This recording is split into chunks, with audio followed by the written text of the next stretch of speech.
Foli tan ni an bɛ o lase Mali actif filɛbaga bɛɛ lajɛlen ma Mali kɔnɔ Mali kɔ kan an ka foli bɛ se aw bɛɛ lajɛlen ma nin waati in na aw mana kɛ sigilen fan o fan aw balimakɛ Elbashir Thiam bi an ka baarakɛla dɔw bɛ an ɲɛ bolokɔrɔ bi minnu ka baara bɛnnen don taji feereli ma ni o ye an ka station ba ye min lakodɔnnen don kosɛbɛ an ka jamana kɔnɔna la ni o ye station Total ye i b'a ye k'a fɔ ko o lafasajɛkulu maa dɔ de bɛ an bolokɔrɔ yan nɔ min ye Sayon Keita ye ni o ye comité syndical des pompistes de la station Total ni o ye o secrétaire général ye ale de bɛ an bolokɔrɔ yan nɔ bi préavis b'u bolo ni o ye baara bila sɛbɛn ye an bɛ se k'a fɔ baara gulon sɛbɛn min bɛ tali kɛ u ka condition de vie kan a b'an bolokɔrɔ bi walasa ka kuma o kan Sayon i ni tile folikan jumɛn bolo ka lase Mali actif filɛbagaw ma san'an ka don baabu kɔnɔ an bɛ Mali actif filɛbaga bɛɛ lajɛlen fo ne tɔgɔ ye Sayon Keita Total station baarakɛlaw ka lafasa tɔn ne y'o ɲɛmɔgɔ ye ni ko a baarakɛlaw station kɔnɔ pompisiw b'o la fandesiw b'o la lavɛrw b'o la graisseurs b'o la chef de piste b'o la agent d'entretien b'o la manager b'a la. Ayiwa Sayon an ɲɛ b'a la k'a fɔ ko aw labɛnnen don baara gulon sɛbɛn fɛnɛ kama ni o ye ka baara bila waati dɔ kɔnɔna la nisɔngoya sababu la i bɛ se k'a fɔ an ɲɛna min de nana ni nin baara bila ye tuguni parce que nin tɛ aw siɲɛ fɔlɔ ye a la. Ɲininkali Elbashir ɲininkali in diyara n ye kojugu parce que caman bɛ k'o miiri k'an taara dɔ la an ko an bɛnna la mais mun de la an bɛ ka taa filanan na an taara an bɛnna na wa PVD conciliation signera le 25 novembre n'o ye bɛnkan sɛbɛn le 25 novembre 2021 Total yɛrɛ y'a jira avant le 31 janvier 2021 le 31 décembre plutôt 2021 u bɛ injustice fɛn fɛn la u bɛ fura sɔrɔ a bɛɛ la a bɛɛ bɛ bila règle la u y'u bolonɔ bila o sɛbɛn na n'o ye GPP ɲɛmɔgɔ yɛrɛ ye. GPP pour que an filɛbagaw k'a faamuya o ye groupement des entreprises pétroliers u bɛɛ b'o la min bɛ k'o représenter o représentant o ye Gindo de ale bɛ Total la. I ye injustice fɔ sisan n'o bɛ se ka kɛ dantɛmɛ wale walima bingani wale cogo di injustice in o bɛ lawaleya aw fɛ yen cogo di. A injustice n'an ko an bɛ don a la bi est ce que a kan b'an bolo bi yɛrɛ parce que a fɔlɔ ye min ye Total n'a bɔra le 1er janvier la Total kɔnɔ Total baarakɛla tɛ yen pompisi kunda ko min de la ka fɔ n de la ka tile kelen de ko ta mais n'a fɔra mɔgɔw ɲɛna a bɛ bonya mɔgɔw hakili ma ko mɔgɔ bɛ se ka baara kɛ ka tile bɛɛ baara parce que Total baara kun ye i kun bɛ yɛlɛ 6 heures pompisi i bɛ jigin 0 heures n'i yɛlɛla 6 heures 0 heures u b'a fɔ o dugusɛjɛ o y'i ka repos ye or que an dun ka baara gafew la n'o y'an ka code de travail ye a yira la baarakɛla ka heure man tɛ ka tɛmɛ heure 8 kan tile kɔnɔ wa dɔgɔkun kɔnɔ heure 40 n'o kɛra i bɛ tile 2 kɛ k'i reposer k'i hakili lafiya pour que i bɛ se ka forme sɔrɔ ka baara kɛ mais anw nana jateminɛ dɔgɔkun kɔnɔ anw bɛ heure min baara a ka ja heure 80 i n'a fɔ a doublera quoi anw b'a doubler n'i yɛlɛla 6 heures i bɛ jigin 0 heures o ye heure 19 de o bɛɛ bɛ kɛ i b'o bɛɛ kɛ feere la i b'o bɛɛ kɛ feere la i b'o bɛɛ kɛ feere la wa fana i bɛ yɛlɛ u bɛ 100 de d'i ma tile mun bɛ bɛn ration 100 o ye dumuni sɔngɔ ye o y'i ka dumuni sɔngɔ ye tile mun bɛ bɛn ka bɔ 6 heures la ka taa 0 heures la i n'a fɔ daraka b'o la tilelafana b'o la surafana fana b'o la parce que 6 heures 0 heures a dumunikɛ waati bɛɛ b'o kɔnɔna la fana dumunikɛ waati bɛɛ b'o kɔnɔ o 100 in de bɛ d'i ma i bɛ taa sɔrɔ million b'i poche kɔnɔ kɔngɔ b'i jɔlen na barisa 100 in kɔni n'i ye daraka yɛrɛ so la kaban o y'o banni e yɛrɛ de b'i débrouiller a tɔ la heure 19 n'i ye heure 19 i b'o dugusɛjɛ min kɛ so n'i y'o kilo ye i bɛna ye e bɛ ka heure 9 de baara tile o tile bon e bɛ san bɛɛ k'o la ten o kɔrɔ e yɛrɛ t'i repos yɛrɛ sɔrɔ repos t'i ye sɛgɛnnafiɲɛ bɔ t'i ye bon an nana bɔ min kalama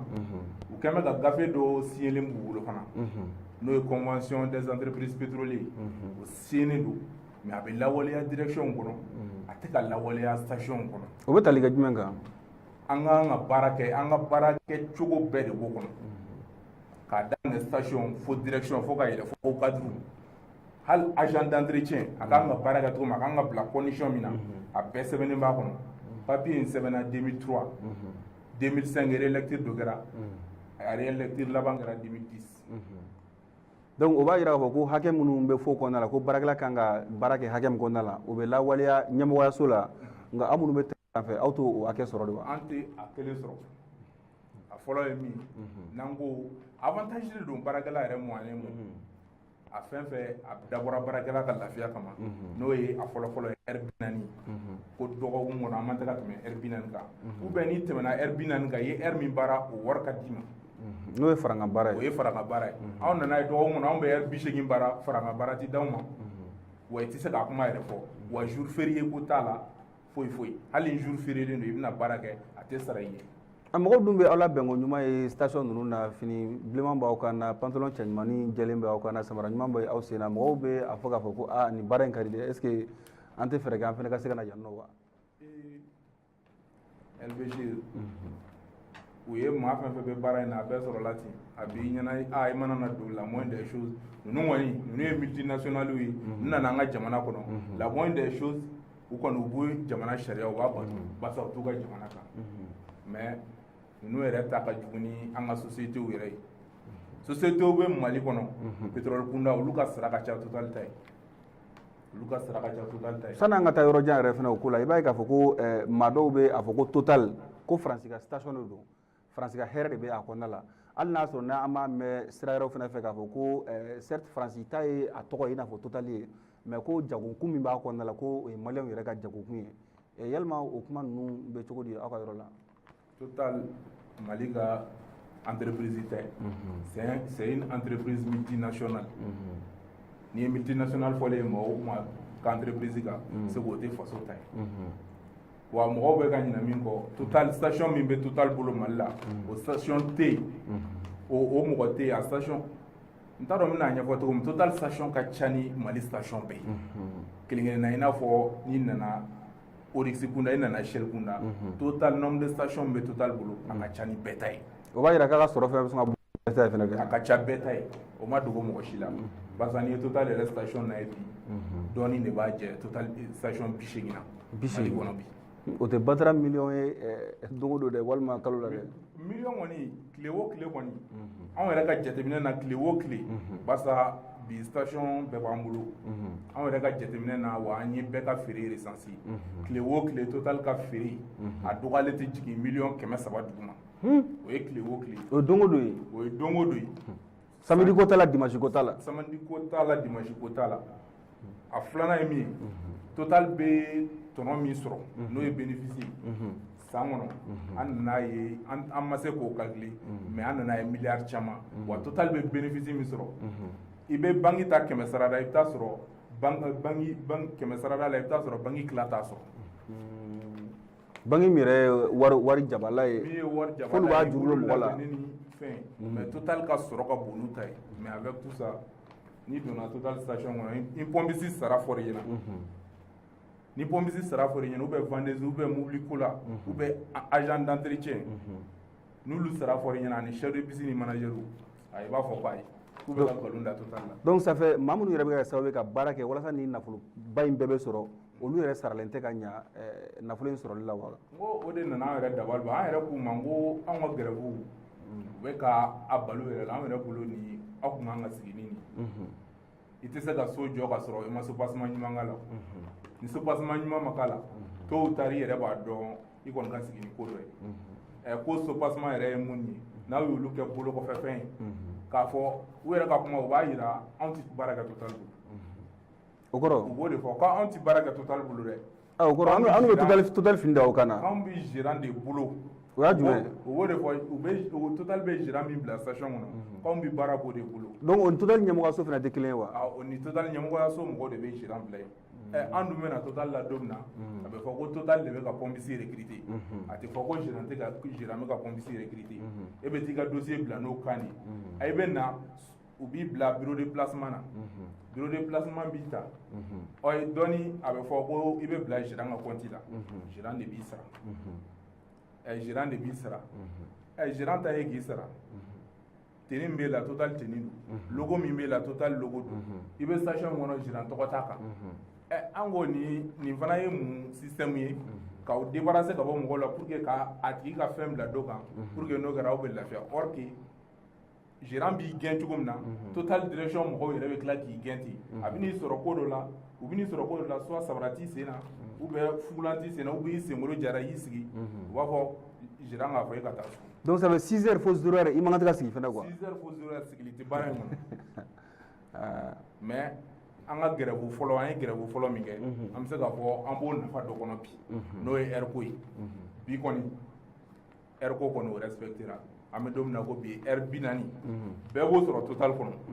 o y'an ka grève nafa ye i b'a sɔrɔ revendication mun b'a la mais n'a bɔra air ko in na foyi ma lawaleya. Musaka ko la a ma nimisi wasa sɔrɔ. Musaka ko la da yɛrɛ ma to o kuma na yɛrɛ. An ɲɛ b'a la k'a fɔ ko préavis de grève kura bɛ aw bolo o grève bɛ daminɛ don jumɛn tile joli don. Préavis de grève min b'an bolo an kɛn bɛ ka tile 3 baarabila de labɛn n'o bɛ daminɛ kalo kura tile 6 tile 6 ka taa bila tile 8 na n'o o banna ni an ma ɲɔgɔn faamuya sɔrɔ n'an ma nimisi wasa sɔrɔ an b'a continuer tuguni an kɔni mana tile 6 ka taa bila tile 8 na an bɛna samedi ni dimanche baara n'an ma bɛn a la an bɛ taa tuguni barisa aw ko aw bɛna min lawaleya fɛn min kan ka lawaleya yanni le 31 décembre 2021 cɛ an bɛ mars la bi n'a fɔra ko foyi ma ɲɛnabɔ la air ko an tɛ se k'o faamu. Donc an bɛ a ye k'a fɔ ko ni grève bɛ kɛ cakɛdaw la u b'a fɔ fɛn dɔ ma ko service minimum o ye ka baara bɛɛ kana jɔ pewu yalima aw fɛ yen n'i aw bɛ taa baara bila la service minimum ko kuma bɛ yen nɔ wa. Service minimum tɛ yen service minimum kɔni tɛ yen fɔlɔ la an y'a kɛ mais zen a tɛ yen. O b'a yira hali an b'a ye k'a fɔ Total kɔnɔna la bitigiw bɛ yen nɔ mɔgɔ tɛmɛtɔ bɛ don k'u ka sanuw kɛ mɔgɔw b'u ka mobiliw ko olu si baara tɛna kɛ wa. Baara foyi tɛ kɛ a don Total pompiste fara laveur ka fara graisseur kan ka fara manager kan ka fara chef de piste kan ka fara agent d'entretien kan an si tɛ baara k'a dun o kɔni an y'o fɔ an y'a yira an tɛ service minimum kɛ service minimum i bɛ service minimum kɛ i ɲɛ b'a la hakilina ɲuman bɛ maa minnu kɔnɔ k'a ɲɛsin ma anw ɲɛ bɛ ko in tacogo la cogo min na hakilina ɲuman tɛ ninnu kɔnɔ k'a ɲɛsin anw ma san o san miliyari de bɛ sɔrɔ tɔnɔ na a miliyari a bɛ taa min a bɛɛ bɛ bɔ Mali de kɔnɔ anw maliyɛn minnu bɛ baara la u ka société kɔnɔ n'a fɔra a nafa t'anw kan a cogoya t'anw kan fo k'a teni ni fɛn don anw na e bɛ jateminɛ kelen kɛ route RN27 Kulukoro sira in Total fɛn fɛn la y'a sira kan bi i bɛ taa sɔrɔ teni kurakura bɛ a baarakɛlaw bɛɛ la ko ɲɛmɔgɔ dɔ bɔra kɔsa in na Afrique de l'Ouest wa Europe la ka na u kan ka tɛmɛ o sira nin fɛ u taara ka mesure ta don tile 3 teni kurakura don a pompisiw bɛɛ la o ye ka kow datugu i b'a ye olu dɔrɔn de la dɛ i bɛ Kulukoro sira in na Total fɛn b'a dafɛ la teni kurakura b'a baara u tora olu pari quoi u taara olu pari ka kow datugu bon olu ye ko ye ni maa min bɛ tiɲɛ kan ne hakili la a ma se nin ko nin ma mɔgɔ nana contrôle la o e b'i ka baara la a ma na o e b'i ka baara la mais n'a fɔra e mɔgɔ bɛ na contrôle la nin kɛ tan c'est que e bɛ fɛ ka ko dɔ de don. Aw ka tɛmɛnen na a ye ɲɔgɔn dalajɛ min kɛ bourse travail la Malactu yɛrɛ tun bɛ a kɛnɛ kan an y'a ye k'a fɔ ko jama bɔra kosɛbɛ an bɛ se k'a fɔ ko halisa o détermination o engagement kelen bɛ aw ka militants yɔrɔ dɔ kɔ a tugu aw ka mot d'ordre kɔ wa. bi de ka jugu ni fɔlɔ ta ye barisa an tun b'a grève ɲɔgɔn kɛ caman tun bɛ ka siran gérant yɛrɛ ye mɔgɔ caman bagabaga n'i taara n b'i gɛn i ni ne tɛ baara kɛ bilen maa o maa mana taa grève la ne tɛ baara kɛ bilen an ko a ye taa aw bɛ baara kɛ dɔw siranna mais caman bɛ yen jama fanba tugura an kɔ o de kɔsɔn grève in yɛrɛ sira jama fanba tugura an kɔ mais minnu siranna a caman nana ye anw seginna ka na baara kɛ anw ma sa anw ma foyi bi a caman ko ni grève yɛrɛ ma kɛ olu ka taa grève la olu yɛrɛ tɛ ka se k'u kunkɔrɔta k'anw ɲɛna hali k'a sababu kɛ air ko mun fɛnna bi air 40 olu bɛ k'a bénéficier anw bɛ k'a bénéficier anw de y'a kɛlɛ kɛ bi a caman ko u bɛɛ ko k'u bɛ grève wɛrɛ suit barisa a gɛlɛya in anw y'a fɔ wa gérant dɔw y'a kɛ baarakɛlaw bɔra grève la dɔrɔn u y'a dɔw rétrogradé a dɔw bɛ yen u nana retard la ni 2 minutes k'a ka taa so mais an y'u bɛɛ sigi u ka u nɔ na franchement minnu ma taa grève la u nana ye ko in an bɛ sariya de kɔ o yɔrɔ la an bɛ foli di an ka secrétaire général ba yɛrɛ ma n'o ye Sinabefu secrétaire général ye. N yɛrɛ tun bɛna a ɲininkali de kɛ sisan Amadou Ba o ye k'a fɔ ko aw ka comité syndical aw fana bɛ jɛkulu belebeleba dɔ kɔnɔna la min ye SYNABEF ye yalima nin grève in kɔnɔna la an n'olu bɛ ɲɔgɔn kalama kosɛbɛ wa? An bɛ ɲɔgɔn kalama kosɛbɛ a foyi ma kɛ SYNABEF kɔ an ye négociation fɛn fɛn kɛ grève in kɔnɔna na hali grève tɛmɛnen ni y'an selen nin baarabila in ma négociation de échouera an bɛnna ko dɔ kan wa u y'a signé u k'o b'a kɛ u m'a kɛ o bɛɛ la an continuera ka négociation kɛ an continuera ka barisa jamana bɛ yɔrɔ min na an ko a t'o kun bɔ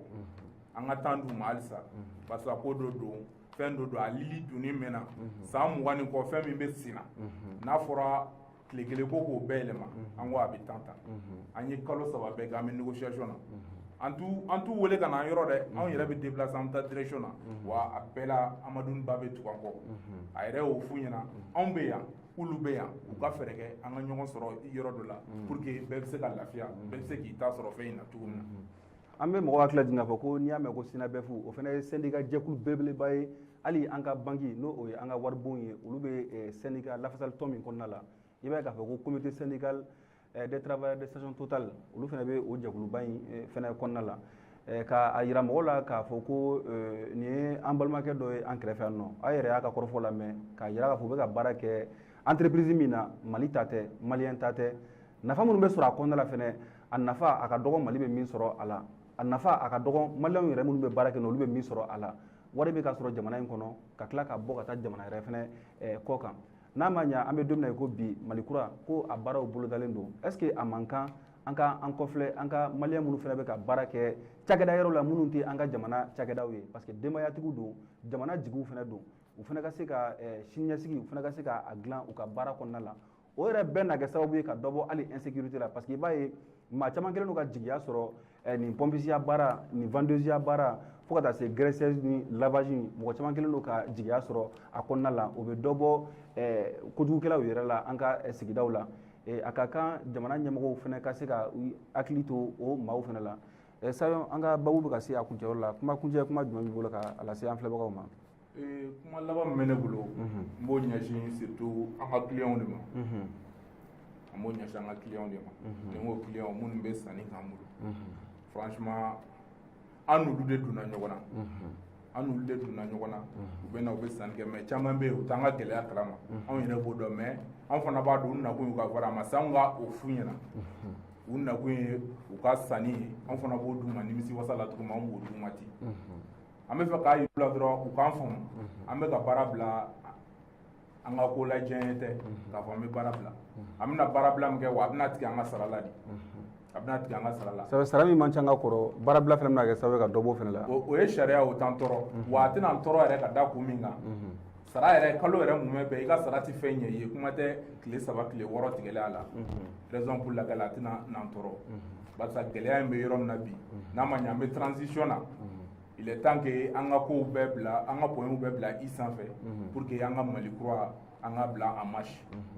n'o tɛ k'a fɔ caman bɛna miiri transition anw bɛ transition kɔ wa an b'a soutenir. Merci bien Sayon an bɛ an filɛbaga bɛɛ lajɛlen fo nin bɛ dansigi an ka bi babu la min na sera a balimakɛ fɛ El Bashir Thiam aw ni ce aw ka kulomajɔ la aw k'an bɛn